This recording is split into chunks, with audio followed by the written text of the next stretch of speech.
Oh, let's check this out. Did you know we have listeners in Texas, which of course is a bastion of Marxism, but not just like, I'm not saying that there are teachers who are practicing Marxism or espousing it.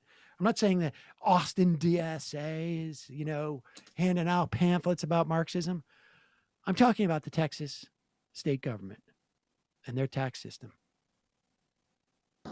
Texas has other obstacles as well. Reliable power generation, property taxes through the roof, taxpayer-funded lobbying, and unaccountable government-run schools.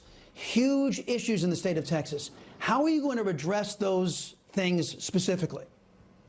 Well, let's talk about property taxes. And it is unconscionable to me that here in the state of Texas, we have a system of taxation that is really based upon Karl Marx's communist planks in the Communist Manifesto. Number one, it's a progressive income tax, and it's a tax that is against your property. And Karl Marx talked about the elimination of private property. And that's exactly what you have here in Texas, in that you can never Can you pause truthfully it for own a your second? home. Sorry. The Marxist take on that is that you don't want to rely on taxation as a policy because you basically rely on those industries remaining forever. You're not getting rid of them. You're dependent on them to finance your state. So not Marxist, really, almost fundamentally.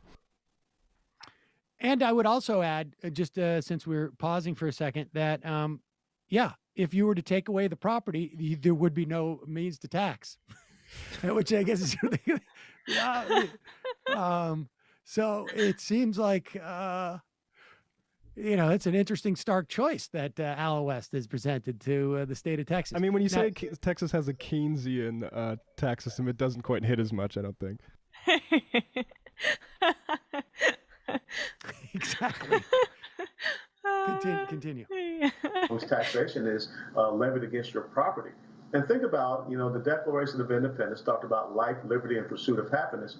It was John Locke, the real father of classical liberalism, that said the inalienable rights that came from natural rights theory was life, liberty, and property.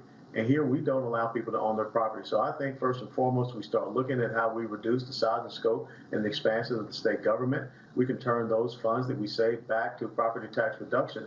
But we've got to go back and start looking at the original form of taxation we had in America before we were taxing people based upon their income. It was a consumption-based tax. And I'd like to sit down and put together an economic team, and we can start looking at how we can bring a consumption-based tax here to the state of Texas so that Texans can own their own home.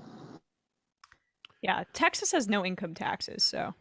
I love how he also had to go the Declaration of Independence said this, and it didn't include property. So let me talk about somebody who rhymes with liberty, and he talked about property. The consumption tax, of course, is pretty regressive because folks who are living in low income, they got to spend all their money on necessities. I wonder if you would just do a luxury tax. But I don't know. I mean, if you're maintaining property and you're keeping people off it, aren't you in some way consistently consuming that property? You're using it.